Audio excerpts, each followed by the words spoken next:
네, 삼천포 한빛교회 성도님들 안녕하십니까? 교환 설교로 이곳까지 인도하신 하나님께 감사드립니다. 목회자들끼리 모여서 차를 타고 어디로 가고 있었습니다. 그 중에 삼천포의 한 교회, 여기 아니면 천성교회 둘 중 하나겠죠. 한 교회를 섬기는 목사님께서 이런저런 목회자들끼리 이야기를 하다가 잘 나가다 삼천포로 빠진다라는 이야기를 다른 분이 하셔서 삼천포의 한 교회를 섬기시는 목사님이 이렇게 말씀을 하셨습니다. 목사님, 삼천포에 있는 저희 교회에서 이 말씀하시면 큰일 납니다. 저는 삼천포에 있는 교회 내부를 이렇게 방문한 적은 처음입니다. 얼마 전에 지역 목회자 친교 모임이 있어서 삼천포 천성교회 앞마당에 주차하고 화장실 쓴 적 한 번 있고, 교회 내부로 이렇게 들어와서 본당까지 이렇게 들어온 것은 처음입니다. 그렇지만 어린 시절의 저에게 삼천포라는 지역은 매우 특별한 곳이었습니다. 가능하면 자주 방문하고 싶은 곳이었는데, 저희 아버지께서 6형제이신데 그 중에 첫째, 둘째 삼촌이 삼천포에 살고 계십니다. 두 분 다 평생 배 타는 일을 하시고, 또한 저희 조부모께서 일찍 돌아가셨기 때문에 늘 명절마다 친가로 모이면 항상 삼천포로 모였습니다. 배를 타는 삼촌들이 계셔서 명절에 아주 값비싸고 맛있는 생선들을 마음껏 먹을 수 있었고요. 명절에는 집에서 채식하고 재림교인답게 살아가는 부모님께서 저희를 그래도 좀 풀어주셨습니다. 그래서 저는 명절 전에 친가를 방문하는 일정이 잡히면 설레는 마음에 잠도 제대로 들지 못하고 얼른 가고 싶어서 안달이 났던 기억이 납니다. 그러한 어린 시절의 마음이 또한 오늘 말씀을 대언하러 이 자리에 서게 되니 저의 마음에 문득 생각나면서 또 문득 그리운 마음이 듭니다. 안교 시간에 한 장로님께서 순서를 쓰시며 과거에 삼천포 한빛교회는 사람이 많아 분가할 정도로 사람이 많았는데 요즘은 세상의 모습 때문에 전도도 힘들고 참 요원하다라는 말씀을 하셨는데요. 어찌 보면 성도님들께서도 이 교회의 옛날에, 그리고 우리 재림교회 한국의 한때 마구 성장했던 모습을 생각하면 많은 성도님들께서, 특별히 연세가 조금 드신 분들은 더 그리우실 것입니다. 이 시간 말씀을 통하여 우리의 마음이 위로받고 또 앞으로 분명히 나아가야 할 하나님 안에서의 확신을 가지는 이 시간 되기를 다시 한번 소망합니다. 저는 오늘 인생의 목적이라는 제목으로 함께 말씀을 나누고자 합니다. 먼저 하나님의 말씀 누가복음 2장 22절에서 24절의 말씀을 함께 보시겠습니다. 말씀을 이미 한번 봉독하였기 때문에 제가 따로 읽지는 않겠습니다. 오늘 본문 말씀을 보면 예수님께서 태어나시고 나서 얼마 되지 않아 모세의 법대로 정결 예식이 되어 아기 예수를 데리고 예수님의 부모가 성전에 방문을 합니다. 레위기 12장에 나와 있는 이스라엘의 규정을 보면 아기가 태어난 경우에 남자 아기의 경우는 7일, 여자 아기의 경우는 그 2배를 진영 밖에서 머무르게 되어 있었습니다. 그리고 태어난 지 8일째 되는 산의 아기들에게는 어떤 예식을 하였습니까? 할례를 하였습니다. 누가복음 2장 21절 말씀을 보면 예수님께서도 할례를 받았을 것을 암시하는 성경 말씀이 있고, 또 영감의 글 시대의 소망 50페이지를 보면 예수님께서도 할례를 받으셨다라고 나와 있습니다. 이렇게 태어난 지 8일째 되면 이 남자 아기는 할례를 받고 이스라엘 진영 안으로 들어올 수 있었고, 여아의 경우에는 그 2배의 기간 동안 진영 밖에 있다가 진영 안으로 들어올 수 있었습니다. 아기뿐 아니라 산모도 마찬가지입니다. 그리고 나서 오늘 본문 말씀 22절에 기록된 정결 예식이라고 하는 예식은 남자 아기의 경우는 할례를 받고 33일이 지난 후에, 여아는 그 2배인 66일이 지난 후에 있었던 예식입니다. 누가복음 2장 21절과 22절 사이에는 그러므로 약 33일간의 시간의 간격이 있게 됩니다. 이후에 부모가 진영 안으로 들어온 지 33일 혹은 66일이 지나면 그 아기를 데리고 성전으로 가서 정결 예식 혹은 봉헌 예식을 하였습니다. 기한이 차면 부모는 2 짐승을 가지고 성전을 방문합니다. 하나는 1년 된 양입니다. 1년 된 어린 양을 데리고 성전을 방문하여 그 양은 이 아기를 위한 번제물로 드렸습니다. 그리고 다른 하나는 비둘기를 1마리를 가지고 성전으로 갑니다. 이 비둘기는 속죄 제물로 사용되었습니다. 그런데 집이 가난해서 양을 준비하는 게 경제적으로 어려우면 양 대신 비둘기 1마리, 그것도 어려우면 고운 곡식 가루를 가지고 성전을 방문했는데, 예수님의 부모는 가난하였기 때문에 양이 아니라 비둘기로 대체하여 비둘기를 1쌍을 준비하여 성전을 방문했던 것입니다. 예수님의 부모는 이처럼 가난한 사람들이었습니다. 그렇기 때문에 이스라엘 백성들은 그들이 고대하던 메시아가 가난한 한 사람의 목수의 아들로 태어났다는 것에 조금도 주목하지 않았습니다. 그런데 또한 예수님께서는 당시에 예수님의 어머니 마리아를 기준으로는 첫 아들이기도 했습니다. 이것은 당시 이스라엘에게 있었던 또 한 가지의 장자의 규례에 대한 규정이 예수님에게는 포함이 되었는데, 당시 이스라엘 백성들 혹은 유대인들에게 처음으로 태어난 아들은 자기 소유로 여겨지지 않았습니다. 그래서 장자는 모두 하나님께 바치게 되어 있었습니다. 그렇다면 이 장자들이 모두 하나님께 바쳐져 봉사를 평생 하다가 죽어야 했는가는 아니지만, 이스라엘 백성들은 우선 장자를 하나님께 바치고 정해진 속전의 금액을 장자의 속전으로 납부하고 다시 자기의 장자를 하나님으로부터 사오는 형태의 규례를 통하여 장자는 먼저 하나님께 드리고 다시 받아왔습니다. 그렇다면 유대인들이 혹은 이스라엘 백성들이 장자를 하나님께 드리는 기준은 아버지 기준의 장자였을까요? 어머니 기준으로 장자였을까요? 예수님의 아버지인 요셉은 재혼이었기 때문에 마리아와 결혼하기 전에 이미 여러 자녀들이 있었습니다. 최소 2명 이상의 형제들이 있었던 것으로 보이고, 또한 예수님의 어머니 마리아는 예수님 외에는 다른 아들이나 딸을 낳지 않았습니다.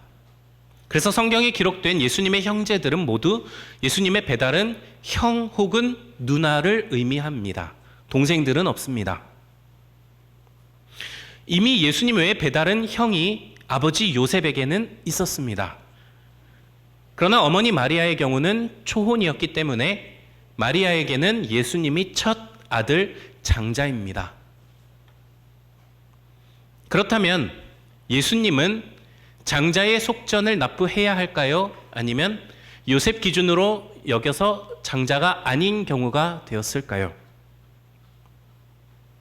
이러한 장자의 규례는 구약성경 출애굽기에 나와 있는 이스라엘 백성들이 출애굽을 할 때에 정해진 규례인데, 그때에 출애굽기 13장 12절 말씀을 보면 장자의 규례에 대하여 하나님께서는 이렇게 명령하셨습니다.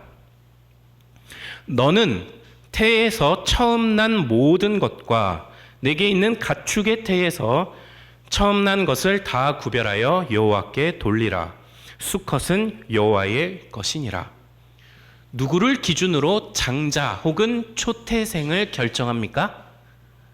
태를 기준으로 정합니다. 즉 아기를 출산하는 어머니의 기준으로, 혹은 가축의 경우는 그 새끼를 낳는 암컷의 기준으로 이 초태생 장자를 규정하였습니다. 그러므로 예수님께서도 처음 태어난 장자로서 먼저 하나님께 바쳐지는 초태생의 장자이셨던 것입니다. 이 예식의 실체에 대하여 고린도전서 15장 22절은 이렇게 말씀합니다. 아담 안에서 모든 사람이 죽은 것 같이 그리스도 안에서 모든 사람이 삶을 얻으리라.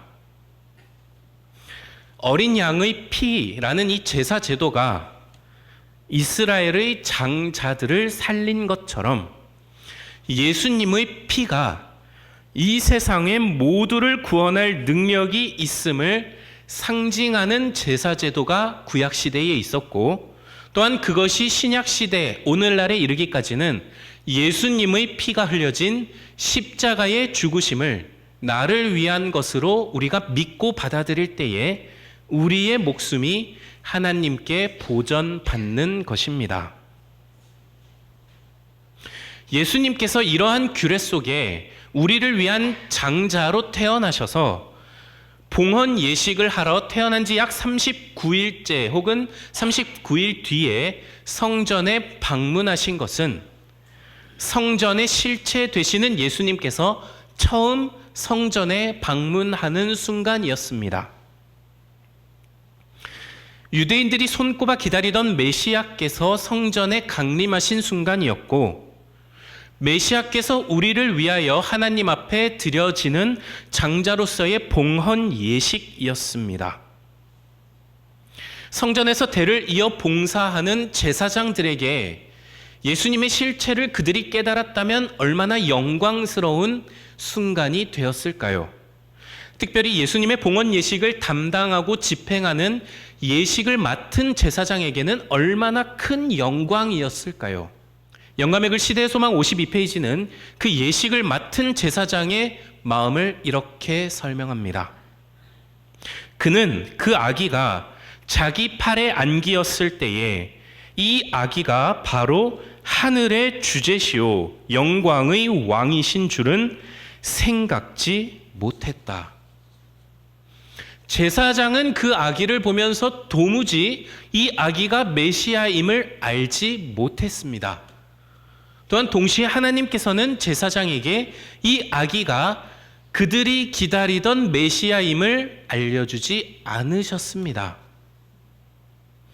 제사장에게 이 아기는 평범하게 그가 하루에 몇 번 혹은 계속 드려지는 평범한 아기 중 한 명으로 여겨지고, 그렇게 그는 평범한 예식을 집행하듯이 아기 예수를 팔에 안고 안수하고 축복하고 아기 예수의 이름을 성전의 이름에 기록하고 그 아기 예수를 떠나 보냈습니다.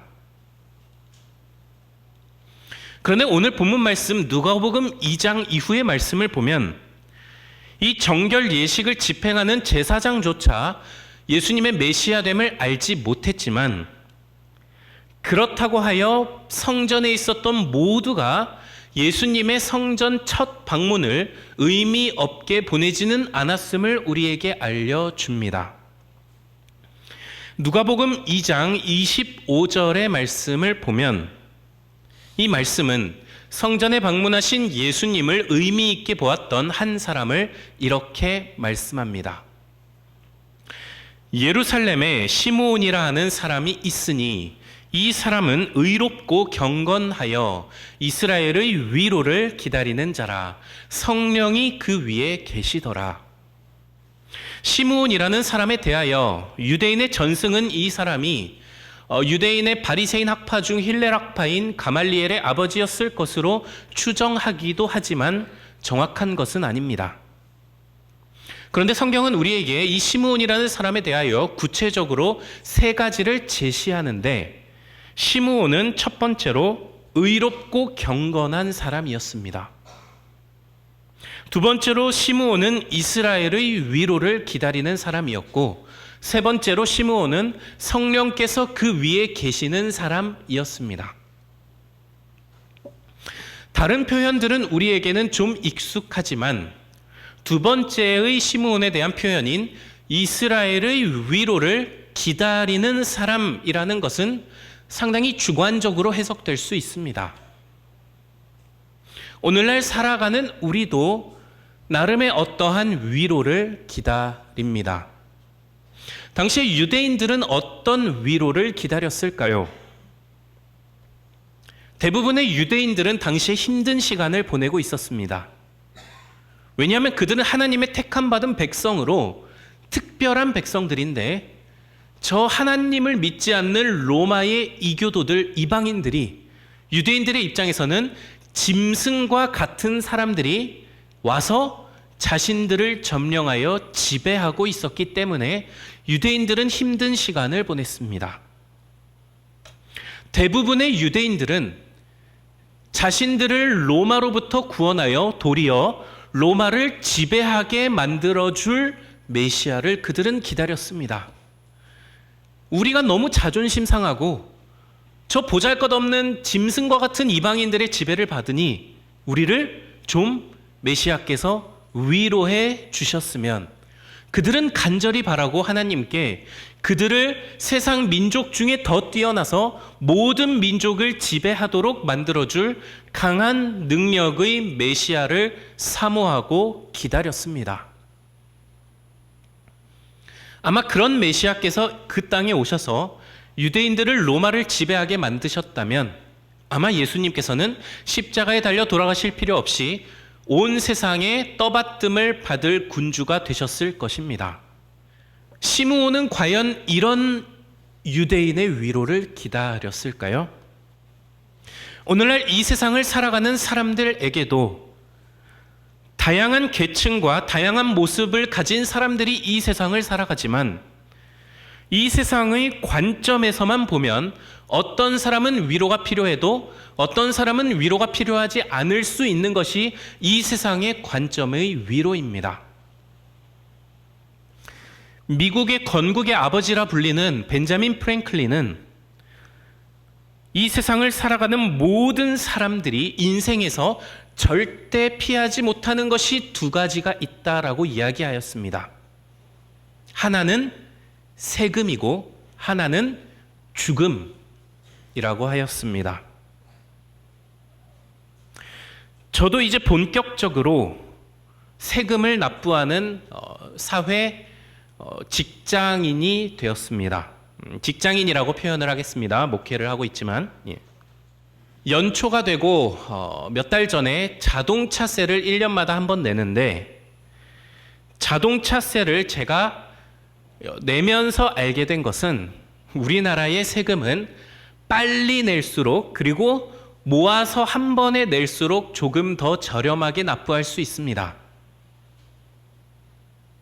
그래서 3월에 1년치 자동차세를 한 번에 납부했습니다.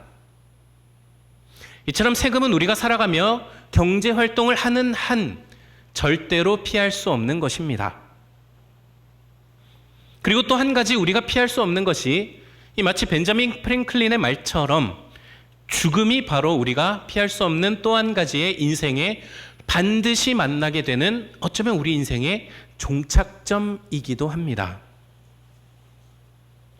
우리 모두는 죽음으로부터 위로가 필요합니다. 이것은 그리스도인들 뿐 아니라 믿음이 없는 사람들도 사망을 피하고 싶어 하고 사망으로부터 위로를 얻고 싶어 합니다.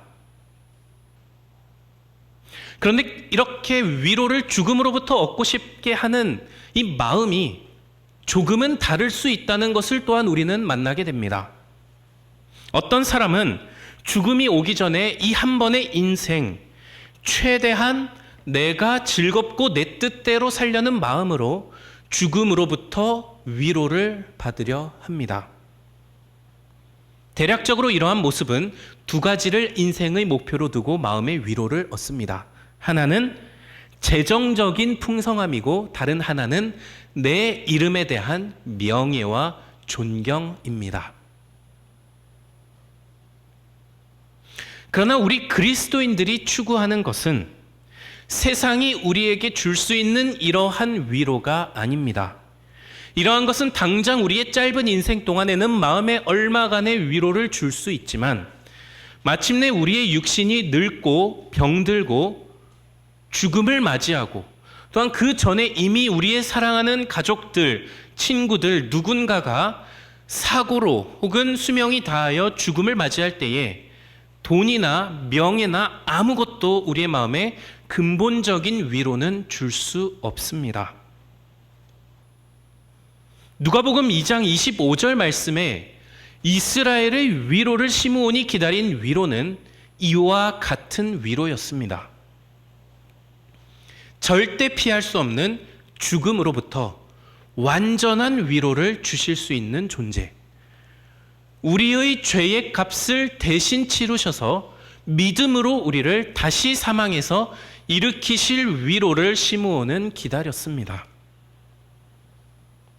그리고 시므온은 거기에 더하여 그의 위로가 나 자신을 위로하는 위로가 아니라 그를 가리킨 위로는 이스라엘의 위로였다고 성경은 말씀합니다. 성도 여러분, 이 믿음으로 나 자신이 구원받고 조금 더 나아가 나와 가까운 사람들이 구원받으면 만족하고 세상으로부터 벽을 쌓고 살아가는 것은 하나님의 우리를 향한 뜻은 아닙니다. 시므온이 기다리는 위로는 이기적인 나만 구원받는 위로가 아니었습니다. 시대의 소망 55페이지는 당시에 예수님이 우리에게 주는 위로를 이렇게 설명합니다. 그 연약한 작은 아기의 이름은 타락한 인류의 소망이었다. 그를 위하여 속전이 지불되었던 이 아기가 바로 온 세상의 죄를 위한 속전을 지불하실 분이었다. 시므온은 이런 위로를 하나님께 받았습니다. 하나님께서는 시므온에게 이러한 약속을 주셨습니다. 이어서 다음 26절 말씀을 제가 읽겠습니다. 그가 주의 그리스도를 보기 전에는 죽지 아니하리라 하는 성령의 지시를 받았더니, 시므온에게는 한 가지 약속이 있었습니다. 그가 죽기 전에는 반드시 너는 메시아를 눈으로 보게 될 것이다. 만날 수 있을 것이다. 이것은 시므온에게는 한 가지의 사명과도 같았습니다. 내 사명은 예수님을 살아서 만나는 것. 이처럼 하나님께서는 경건한 하나님의 백성들에게 그분의 뜻을 담은 사명을 주십니다. 하나님의 뜻에 귀를 기울이는 사람에게 하나님의 뜻을 알려주시고 각 사람의 상황과 각 사람의 환경과 각 사람이 가진 것과 각 사람의 마음에 자원하는 믿음의 분량에 따라 하나님께서는 어디로 가라 말씀하시기도 하시고 무엇을 말해라 전해라 라고도 말씀하시며 누구에게 오늘 마주치는 모두에게 어떻게 행하라 라는 어떠한 사명을 우리에게 주십니다. 우리가 생각할 때 이러한 사명이라는 것은 상당히 거창한 이름으로 들려옵니다. 마치 어떤 선교사가 그 믿음의 불모지에 가서 목숨을 바쳐서 선교하고 순교하는 것, 어떤 사람이 큰 재산을 가졌는데 하나님을 위하여 다 헌신하고 아주 검소하고 가난하게 살아가는 것, 우리는 이러한 종류의 무언가가 사명이라고 생각합니다. 그런데 성도 여러분, 당시 시므온에게 성령께서 주셨던 사명은 무엇입니까? 그리스도를 보기 전에는 죽지 아니하리라. 이 간단해 보이는 것이 시므온에게는 사명이었습니다. 이렇게 쉬워 보이는, 정말 우리의 힘에 어떠한 노동이 전혀 들지 않고 단지 눈으로 내 앞에 있는 메시아를 보는 것이 시므온의 사명이었다는 것을 우리가 생각해 볼 때에, 하나님께서 우리에게 주시는 사명이 무엇인가에 대한 또 하나의 경각심은, 말씀은 우리에게 또 하나의 경각심을 줍니다. 본문 25절 말씀을 다시 보면 성령 하나님께서는 그에게 그리스도를 보기 전에 죽지 아니하리라 라는 사명을 주셨는데, 우리는 이 사명을 시므온이 지키고 완수하기 위하여 어떻게 살아왔는지를 볼 수 있습니다. 그 간단해 보이는, 그저 눈으로 앞에 보이는 메시아를 보는 사명을 위하여 시므온은 평생을 의롭고 경건하고 기다리고 성령 하나님과 동행하는 삶을 살아왔던 것입니다. 오늘날을 살아가는 우리 그리스도인들에게, 특별히 예수님의 재림을 기다리는 우리 재림교인들에게 이러한 시므온의 자세와 시므온이 바라보았던 그의 인생의 목적은 매우 중요합니다. 성도 여러분, 예수님의 다시 오심을 기다리는 삶은 어찌 보면 참 쉬운 인생입니다. 그냥 하루를 어떻게 살던 간에 시간이 지나면 우리가 살아서 예수님을 다시 볼지, 죽은 다음에 무덤에서 일어나 다시 볼지는 모르지만 어쨌든 우리는 어떻게 살던지 간에 예수님을 보게 될 것이고 재림은 이 땅에 분명히 임하실 것입니다. 그러나 하나님 안에서 우리가 평생 의롭고 경건하게 살며 하나님의 뜻이 무엇인지 분별하고 예수님의 재림이 이 땅에 어떻게 이루어지고 있으며 우리가 그 사실을 어떻게 받아들이고 어떻게 전해야 할지를 고민하는 재림교인의 인생과, 겉으로는 재림교인이라고 하고 침례는 받았는데 전혀 세상 사람과 차이도 없고 세상 사람들이 사는 것처럼 이 땅에서 살아가는 것에 더 관심을 가지고 살아가는 이 무늬만 재림교인인 사람, 어떤 사람이 재림을 기다리는 사람의 모습일까요? 위대한 설교가들이나 지도자들이나 명예가 많은 사람들에게 어쩌면 이 시므온의 인생은 별 대단한 인생은 아닙니다. 왜냐하면 성경은 시므온이 세상적으로 어떤 존경을 받았는지 혹은 주변 사람들에게 어떤 평가를 받았는지, 그가 이룬 세상의 업적은 무엇이 있는지를 전혀 기록하고 있지 않습니다. 그가 교회에 어떠한 기둥이 되어 교회에 어떠한 사명을 하고 어떤 지도자가 되었다라는 설명도 없고, 아마 그는 나이가 많았을 것이기 때문에 시므온은 구체적인 예수님의 교회가 뻗어나가는 모습을 보기 전에 죽었을 가능성도 많습니다. 그러나 그는 단 한순간 그리스도를 보게 되리라는 사명을 품고 있었고, 평생을 경건하게 살며 언제 하나님께서 나로 하여금 내 눈앞에 임하신 메시아를 보여주실까 하는 마음에 매일을 깨어 살아왔습니다. 마침내 예수님께서 이 땅에 오셔서 태어난 지 약 39일 만에 성전을 방문하게 되었습니다.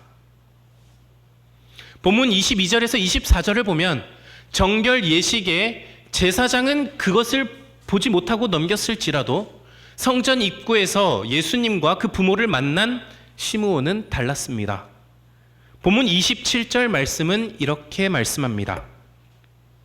성령의 감동으로 성전에 들어가매 마침 부모가 율법의 관례대로 행하고자 하여 그 아기 예수를 데리고 오는지라.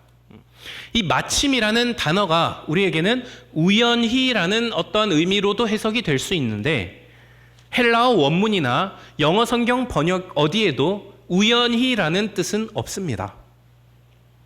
우리나라 말에도 이 마침이라는 단어가 우연하게라는 뜻도 있지만 적절하게라는 뜻으로도 사용이 되는데 이 단어는 적절함을 의미하는 단어입니다.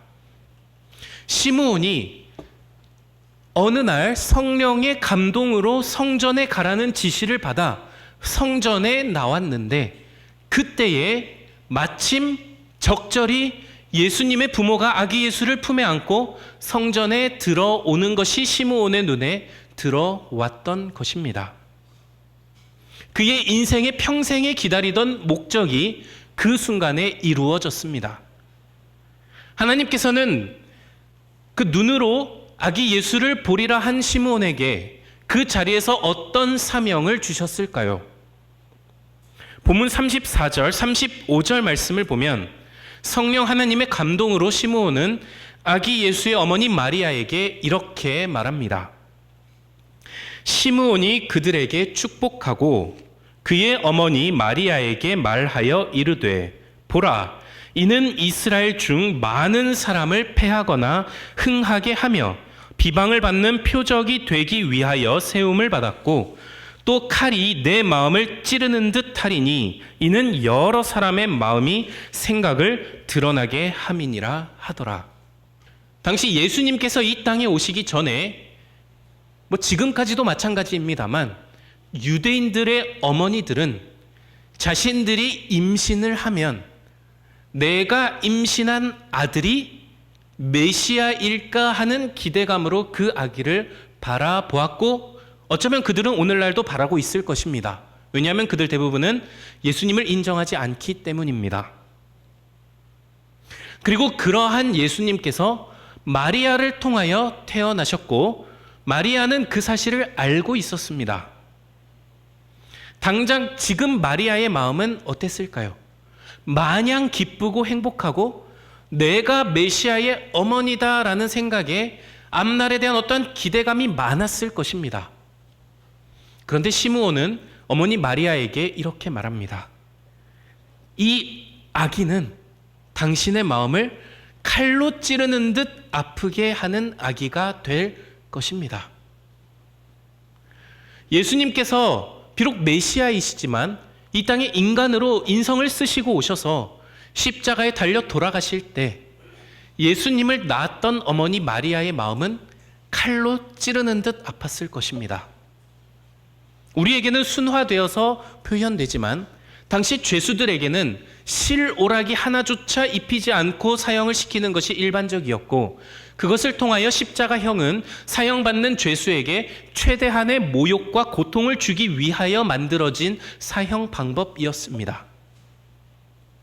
내 아들이 메시아인데 이 땅에서 영광은 받지 못하고 오히려 비방을 당하고 자기 민족 때문에 십자가에 달려 죽고 있는데 사람들은 자기 아들을 욕하고 그 아들의 모습을 보니 비참하게 온몸이 맞은 상태에 속옷마저도 군병들이 제비를 뽑아 가지게 되었던 것입니다. 시므온은 어머님 마리아에게 이러한 사실을 단편적으로 예언합니다. 칼로 찌르는 듯 마음이 아플 것이지만 그것을 통하여 하나님께서는 각 사람의 마음이 믿음인지 불신인지 선을 택했는지 악을 택했는지를 하나님 앞에 드러낼 것입니다. 시므온을 통하여 성령께서 주신 이 말씀은 어머니 마리아가 앞으로 겪을 너무나 아픈 그 아들의 고난을 바라보았을 어머니에 대한 하늘의 위로였습니다. 사랑하는 삼천포 한빛교회 성도 여러분, 시므온의 인생을 살펴보며 재림교인으로서 우리의 삶의 목적을 다시 한번 생각해보는 우리가 되기를 간절히 소망합니다. 요한계시록이나 다니엘서에 있는 놀라운 예언들, 연대 해석들, 연구들, 우리가 받은 빛이 분명하고 우리가 전해야 할 사명은 분명히 맞고 너무나 중요한 것은 맞습니다. 그러나 우리가 그것에 치중하여 성경을 지식적으로는 알고 있어도 매일 우리가 경건하게 살아가며 하나님의 뜻대로 행하기를 순종하고 내 마음이 하나님 앞에 거룩해지기를 힘써 내 지은 죄를 하나님 앞에 자복하고 뉘우치고 성령 하나님의 도우심을 구하여 비록 저는 연약하지만 내일만큼은 더 이 죄를 멀리하고 내일은 더 하나님 안에서 힘쓰는 삶을 살게 해 주십시오. 기도하고 힘쓰는 삶을 하나님께서는 우리에게 원하시고 그러한 삶이 바로 재림을 사모하는 사람의 진정한 모습일 것입니다. 우리의 삶은 재림의 날이 올 때까지 무난하게 세상과 적당히 타협하며 섞여 살다가 재림을 맞이하여 구원받는 그런 삶은 아닙니다. 우리의 삶에는 반드시 재림을 고대하는 삶이 있어야 합니다. 무엇이 우리로 하여금 재림을 고대하게 할까요? 믿음의 사람들이 세상을 바라보며 세상 모습을 보며 슬퍼하고 그들을 위하여 기도했던 것처럼 자신들의 이 죄악의 연약함을 부르짖으며 하나님, 저는 너무나 연약하고 죄를 짓고 넘어지는 사람이지만 저를 정결하게 해주시고 하나님의 약속의 때에 기억하여 주십시오 하는 그 간절한 마음으로 그들이 살아온 것이 우리가 재림을 기다리는 삶일 것입니다. 재림교인들의 가장 중요한 사명은 이처럼 우리가 어떻게 재림을 사모하는지를 세상에 증거하는 것입니다. 그 기다림의 과정 자체가 우리의 사명이 되어야 합니다. 비록 이 땅에서의 우리의 삶은 죽음이라는 절망적인 목표를 향하여 가고 있고 우리의 육신은 점차 늙어가고 이 지구의 많은 세상 역사들은 하나님의 복음을 받아들이는 것을 즐거워하지 않고 있지만 그 너머에 있는 예수님의 다시 오심을 사모하며 고대하며 이 세상이 하나님의 은혜로 다시 한번 정결하여져서 다시는 눈물이 없고 다시는 죄가 없는 그 순간에 우리를 그 땅에 있게 하실 하나님을 오늘 우리가 힘써 기다린다는 이 사실이 하나님을 위하여 우리가 순종하는 우리의 사명이 되기를 다시 한번 간절히 소망하며 말씀을 마칩니다. 하늘에 계신 하나님 아버지, 비록 저희는 이 세상을 살아가며 사망으로 빠르게 달려가지만 저희를 사망 가운데 혼자 두지 아니하시고 사망 중에 들어오셔서 저희를 다시 일으키신 다함 없는 사랑에 감사드립니다. 또한 저희가 오늘 이 순간 예수님의 재림을 고대하며 재림 교인으로 이 자리에 섰사오니 매일매일을 하나님을 기다리는 하나님을 위하여 힘쓰는 순종의 삶을 살게 하여 주시옵소서. 이 땅을 살아가며 성령 하나님의 기름을 늘 품고 사는 슬기로운 한빛교회 되기를 간절히 원합니다. 제가 이 땅을 살아가며 지식적으로 하나님을 안다고 하여 재림을 고대한다고 착각하지 않도록 도와주시고 마음의 눈을 뜨게 하여 주셔서 하늘을 바라보며 살아가는 믿음의 조상들이 어떻게 살았는지를 다시 한번 생각하게 하여 주시옵소서. 그러나 저희는 연약한 사람들입니다. 언제나 하나님의 도우심만을 의지하도록 빈번한 기도를 하나님께 드리는 교회 되게 하여 주시고 특별히 다음 한 주 또한 저희가 안식일을 고대하며 한 주를 살아갈 때에 만나는 모든 사람들에게 행하는 모든 행동에 또한 저희가 보내는 모든 시간이 하나님을 위하여 힘쓰고 하나님의 사랑을 나타내며 선한 길로 다니는 인생 되게 하여 주시옵소서.